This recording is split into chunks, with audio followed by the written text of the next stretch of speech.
Planning is an essential skill for any administrator. Indeed, it's one of the most powerful weapons in the administrator's armory. It allows you to look ahead, to anticipate. It allows you to get resources in the right place at the right time. It allows you to keep the team that you're working with in touch with progress and to monitor how you're making progress towards some particular event or happening. And so I see planning as being absolutely at the heart of an administrator's skills. And that, of course, is very closely related to the whole use of time. Now, time is something that we all have, and we all have the same amount of it. And so if we're going to be effective planners, it's important that we're using our own time well. And in this session, I want to talk to you about making the best use of time, not to be slave-driven, not to feel you've got to fit in as much as you possibly can, but that you are using the time well. And so we're going to be looking at some scriptures, and then I'm going to take you through some very practical matters related to time. So what are the goals that we have for this and the next session? Well, first of all, to help you increase your effectiveness, but without adding stress. Effectiveness is fruit, and we're all told to be fruitful. But that shouldn't come in the place of stress. If you force a plant to grow, it isn't healthy and it doesn't produce good fruit and it soon dies. And so we want effectiveness, but without adding stress. And then second, to get more order and greater fulfillment in your life. And so order is about putting things together in a right and positive way. Fulfillment is about enjoyment, and life certainly is for enjoying. Indeed, Jesus says that we are to enjoy Him, to enjoy God, and so on. Enjoyment is very much a fundamental part of the Christian faith and the Christian walk. I like to think of time in periods, and particularly days, weeks, months, and years. That's logical, isn't it? And as you plan your time, as you organize your time, what you're trying to do is to write your history in advance. I'm going to show you a short video that I made some time ago to post on my blog. And it will show you what I mean by that with a visual illustration of how that can work. So let's watch that video. I find that most people really struggle with how they use their time. We all say, there just isn't enough time, and yet God would surely give us enough time to achieve everything that He wants us to do. I certainly struggled. And what I want to share with you is something of my experience and how I've come to be more effective in the use of my time. But what do we mean by time management? Everyone has 24 hours a day, 7 days a week. We're not really talking about time management, we're talking about managing the things that fill time, and I tend to think of it more as event management. It's really all about planning. It's about looking ahead and anticipating what you want to do and prioritising those things, and we'll be looking at all of these details in due course. Sometimes I talk to people about writing their history in advance. When you go to bed tonight, you will have filled today with a certain amount of activity. And the crucial question is, was it the right activity? Let me give you an illustration. If you go into the London Gatwick Airport, you will go on a moving walkway, and alongside you there is a wall with one long advertisement. Often at the beginning of that advertisement there's something of a teaser, and then by the end you're being sold some luxury holiday. For that 30 seconds, someone else has written your history in advance. You are going to go along that walkway, you will be looking at that advertisement. And so they have determined how you're going to use that time. Now, time management is a bit like that. You can determine in advance how you are going to use your time, not in as prescriptive a way as that, but you can at least think through logically what you want to achieve through the day.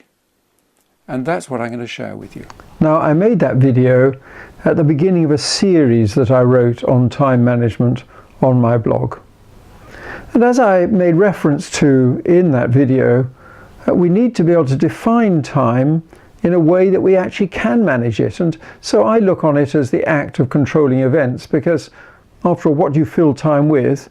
It's a series of discrete events. Whether it's getting up in the morning, whether it's going into the office, whether it's having a time of prayer, whether it's having meals, these are all events and they fill time. Time, of course, is viewed in different ways in different cultures. And before we move on, I'd like you to do an exercise for me. I'm going to list here 2 columns of ways in which different people view time. And I want you to take this list and put a tick beside the sentence that most describes your perception of time. So the first one, you do just one thing at a time, or in your culture, do you do many things at once? Do you concentrate on the specific job, or are you highly distractible?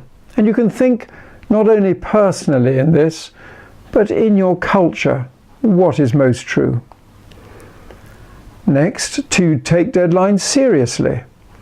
Or is it only an objective to be reached if possible, without worrying too much about the specific deadline?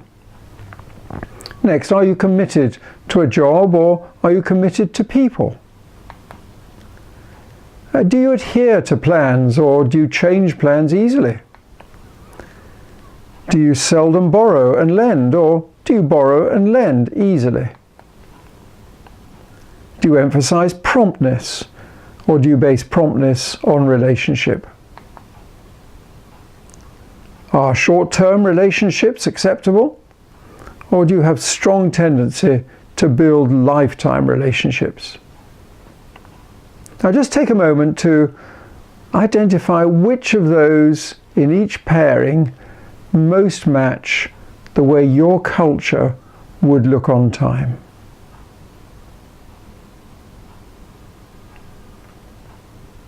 Okay, now I don't know how many you will have circled in each column, but add up the 2 columns and you may get 5 and 3 or 2 and 6. And I'd be really interested to ask you which side it predominates. Is it the left-hand column or the right-hand column? And I venture to guess that if you come from a more Western culture, you'll have more in the left-hand column. If you come from perhaps an African or Asian culture, you'll have more in the right-hand column.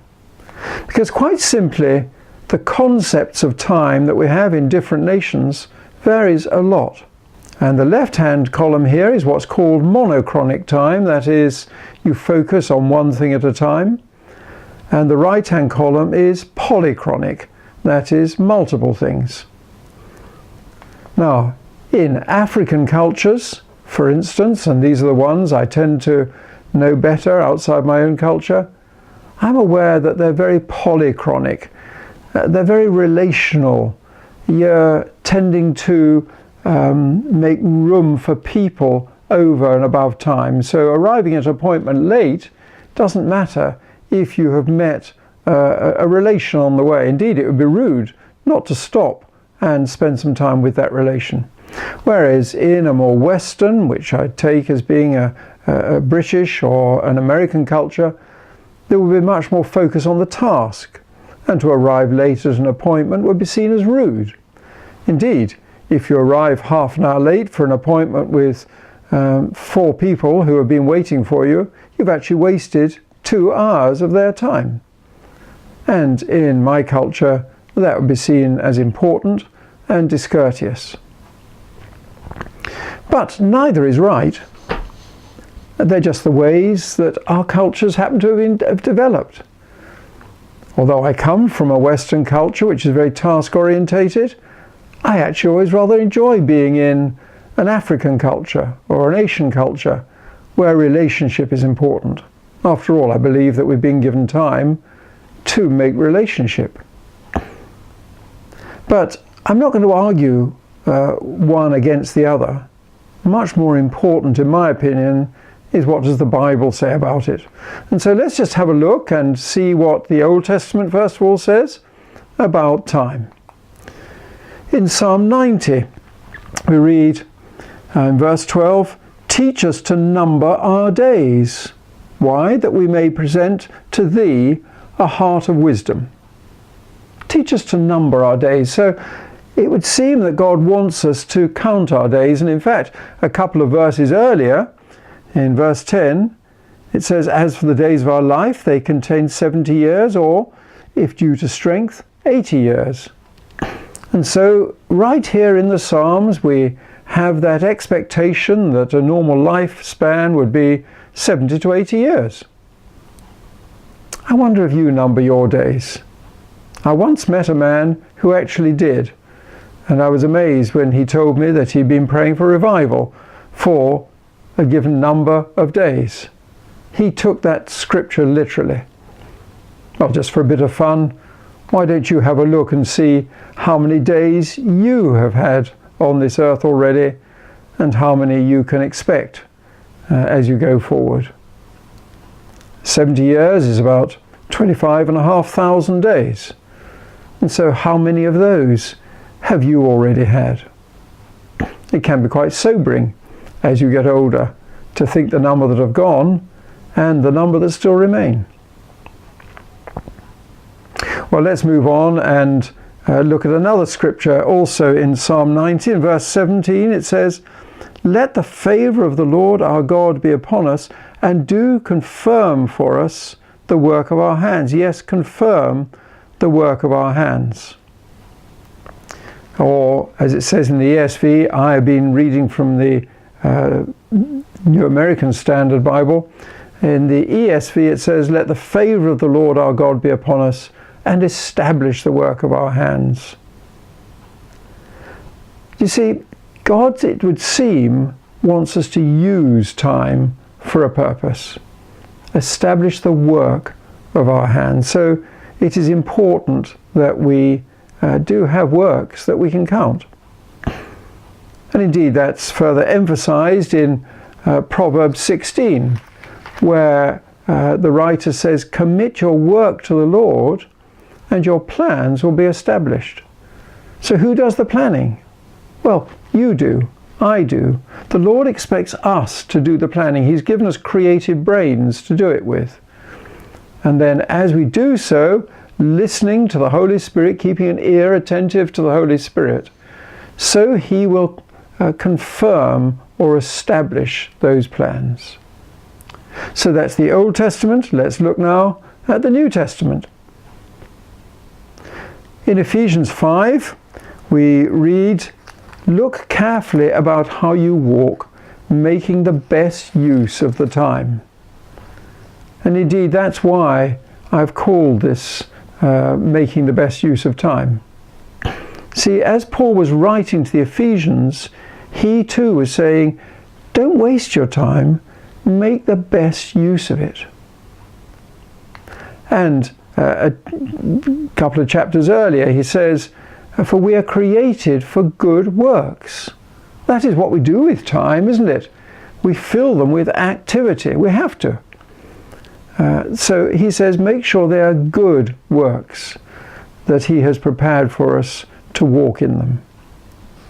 And so that's the injunction, that's the teaching, that's the encouragement of the Apostle Paul, that we should use our time well, make the best use of it, and that we should use our time for good works. And of course, Jesus, when he hung on the cross, he gave a victory cry. It is finished. That was a cry of triumph. It wasn't, oh, it's finished, which could have referred to the pain and the suffering. No, it is finished. A triumphant cry. But what was finished? Well, the purpose for which he came was accomplished in every detail. Through his life, he only did what the Father told him to do, and in every detail he accomplished it with the supreme climax of taking upon himself the sin of the whole world of dying, of yielding to death. And yet, because death couldn't hold him, we know that it was then the wonderful celebration 3 days later as he rose from the grave triumphant. And we're all the beneficiaries of that. And so it seems that the biblical view of time here is to do with productive activity, making the best use of time, good works to walk in, and so on. I sometimes wonder whether we, when we get to the end of our lives, will be able to say, like Jesus, it is finished, with the same triumph and sense of satisfaction. And there would be a number of reasons why perhaps we couldn't. One might be that we never knew what it was. Do we really know why we're walking this earth? Do we have a sense of call and purpose? Some people have very specific callings. I personally felt called to be in full-time ministry from the age of 9. Other people feel called to work with street children in another part of the world from their own country, and so on. But for many people, probably by far the majority, they don't have that strong sense of call, but they are faithful and they do want to serve the church, they do want to advance the kingdom. They are able to say, as with the Lord's Prayer, "Thy kingdom come on earth as it is in heaven." And they want to be signed up as part of the army that is bringing that kingdom in. And so we all do have some sense of call. And let's all be sure that we so use our lives that we are able to get to the end of our lives and say, it is finished, with triumph, that we have walked a good life and that we've accomplished everything for which he chose us from before the foundation of the world, as Paul says to the Ephesians in the first chapter of his letter. And so let's be careful not to waste time. The Old Testament talks quite strongly about the danger of wasting time. And he says a little sleep, a little slumber, a little folding of the hands, and poverty will come on you like a robber. If we just sleep and slumber and let life drift past us, well, like a robber, poverty will come because we've not taken our place to earn finance or to take control of our lives and our own destiny. And again in Proverbs 26 and 14, as a door turns on its hinges, so does a sluggard turn on his bed. I can almost hear in my mind a door swinging in the wind on rusty hinges. As a door squeaks as it turns on its hinges, so does a sluggard turn on his bed. Purposeless, no reason for doing anything, just on his bed, wasting time. And the New Testament, again Paul writing to the Ephesians, don't be foolish about wasting time. Let's just have a look at that. It comes immediately after the verses that we read earlier about making the most of time. That's in verse 16. And then immediately he says in 17, so then, do not be foolish, but understand what the will of the Lord is. That's that call again, isn't it? What is the will of the Lord for your life? Don't be foolish and waste time and get to the end of your life not knowing whether you've accomplished or not the things he called you for. And again in 2 Thessalonians 3 and verse 10, another of Paul's letters to the church in Thessalonica.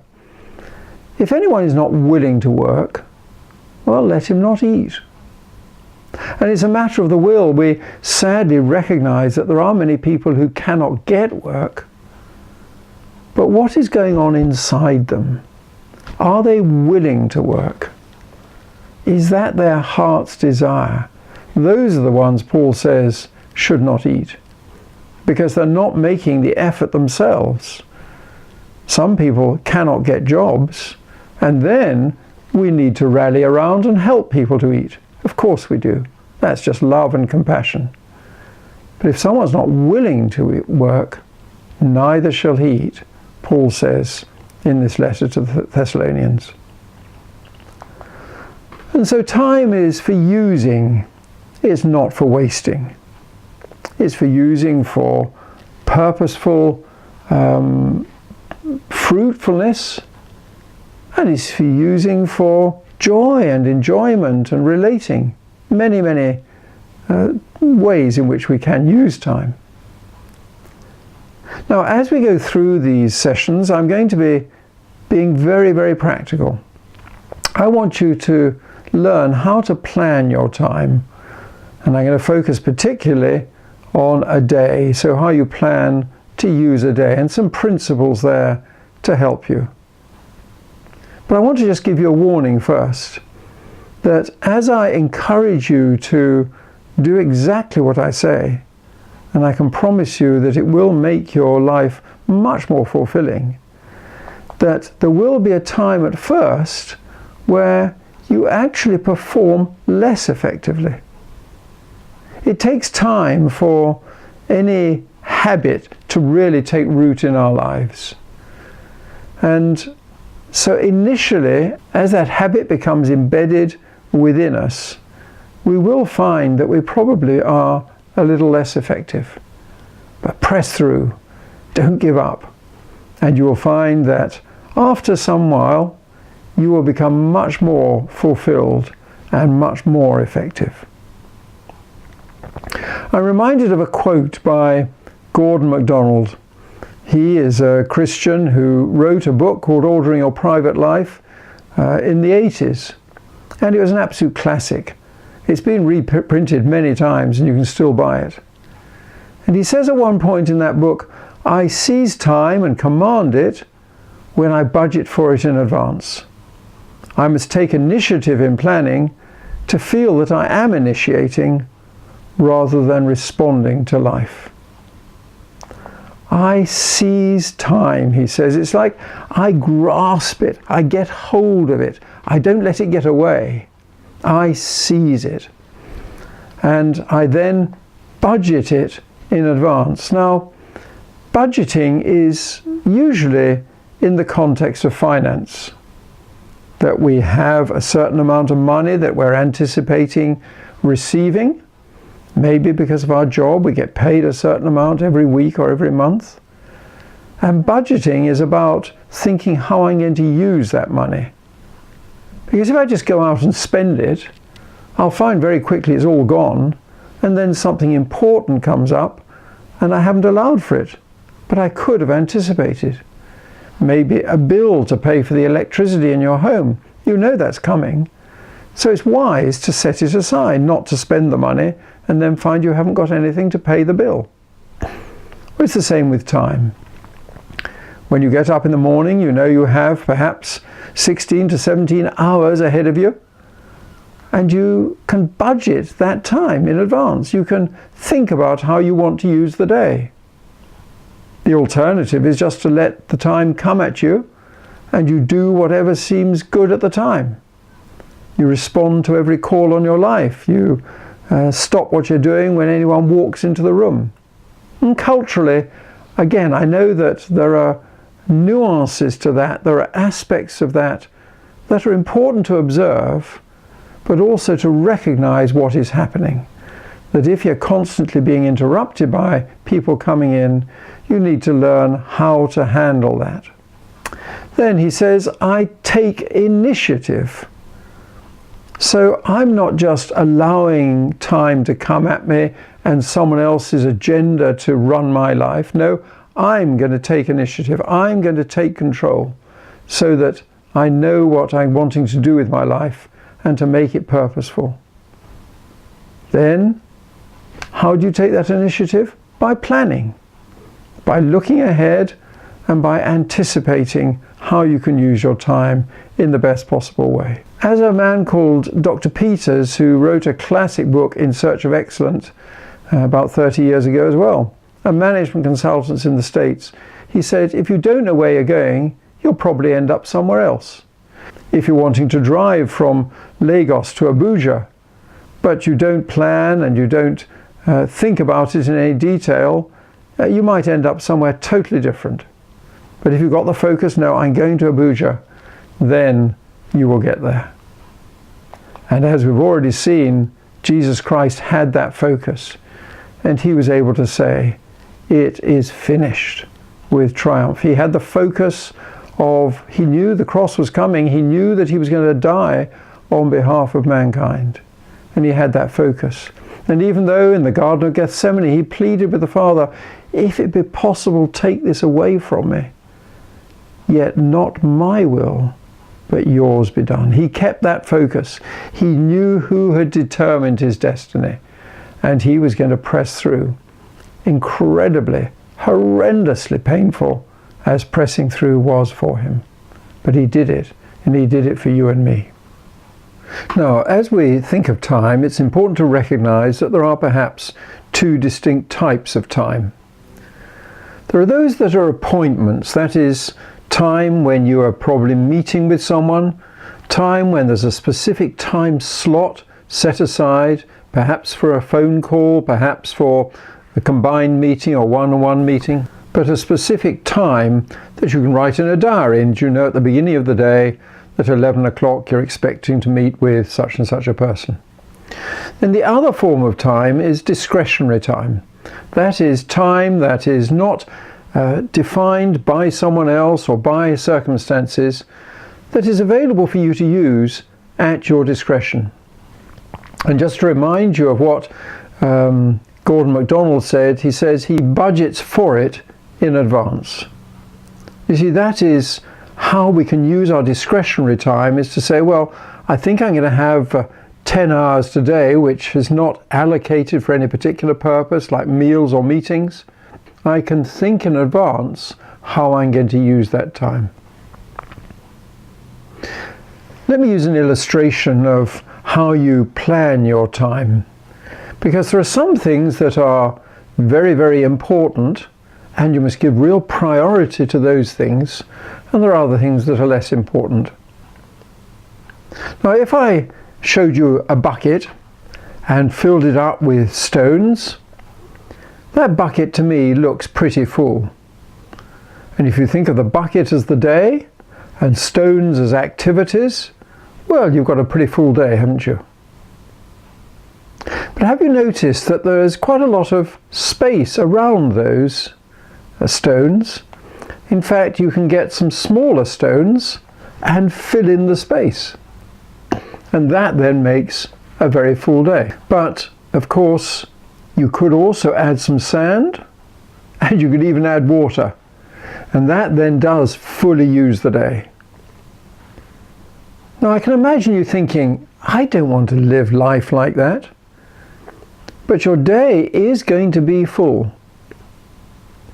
And when I talked about writing your history in advance and showed you that little video clip, it's about getting to the end of the day, looking back at the 16 or so hours, which have totally filled that bucket, they have totally filled that day, and said, were the things that I did in that time important or trivial?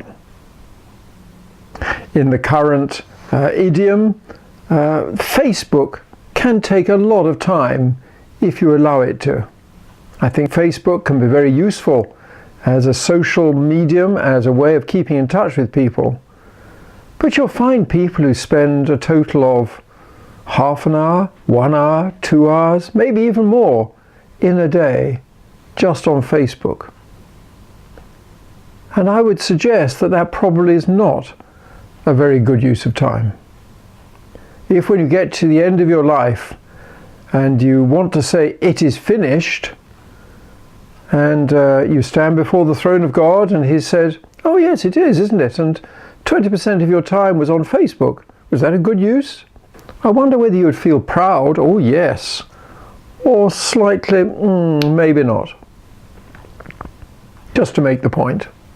So just be careful how you use your time. Make the best use of time. And one of the ways of helping you to do this is to have what I call a do-it list. Now, if I were to ask you whether you ever write down a list of things that you want to do, I wonder what your answer would be. Very often if I ask an audience that I'm speaking to about these subjects, do you have lists to plan your time? It's just about 50-50, those who do and those who don't. It always surprises me, to be honest, because I find it very difficult to understand how people can really plan time without having a list of the activities that they're wanting to perform. And so let me ask the question, well, what is a do-it list? It's a list of things that you may want to do today, tomorrow, sometime. Just a random list of things that you can jot down to see such and such a person, to write an email to someone, to make a phone call, or something more substantial. For a student, it might be to plan the dissertation or to write some supervision work. There may be many things that can go on a list of do-its, things that you are going to do in your discretionary time. And the next question is, well, how do I do it? How do you make that list? And we're going to talk about that in some more detail. And the third question is, where? Where do you make that list? Now, before I go on, I want you to just take a piece of paper and to write down maybe 7 or 8 things that you know at some stage you want to do. It might be making a phone call, it might be writing a birthday card to a friend, it might be going out and buying something that you need, it might be something to do with your work or your ministry. Just write down 7 or 8 things, because it'll be helpful for you to have those in front of you as we go through this next part of the talk.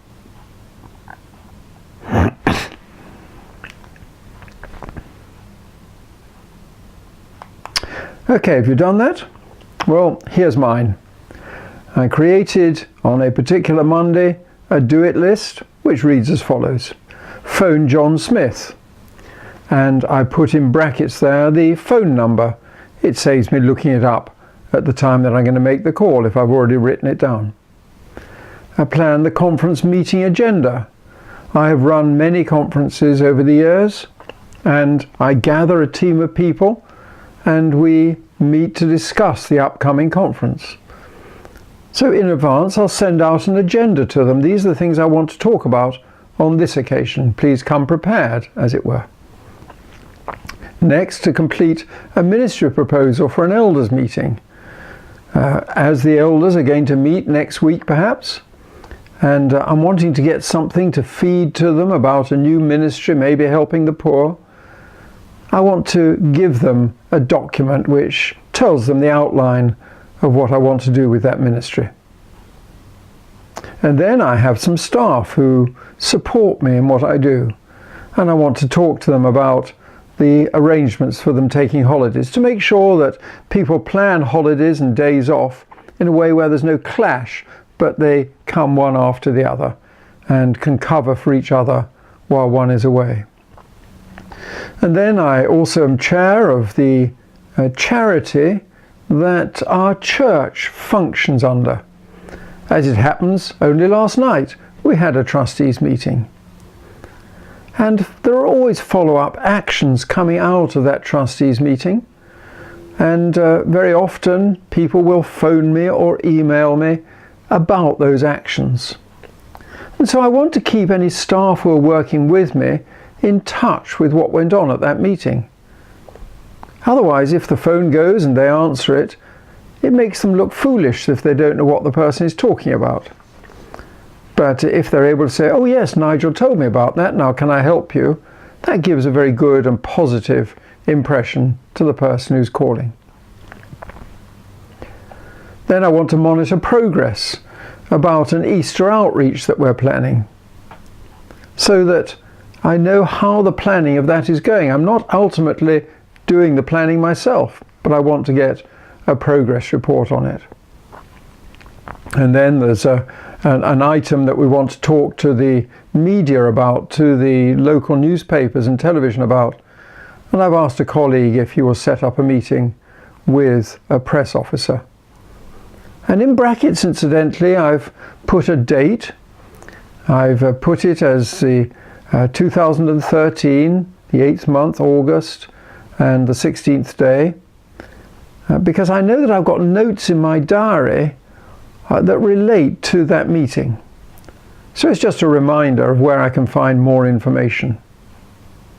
And just as a little tip, writing a date that way, and particularly if you keep a lot of material on your computer, if you call a file by its title but put in front of it a date written with the year, the month and the day, it'll then automatically put them into a chronological order when it's filing it away in your computer. Just a little tip. We've come to the end of this session where I've tried to show you that God's heart is for you to use your time in the best possible way. And we've begun to look at some of the ways that you can plan your time so that you can be accomplishing what is on God's heart.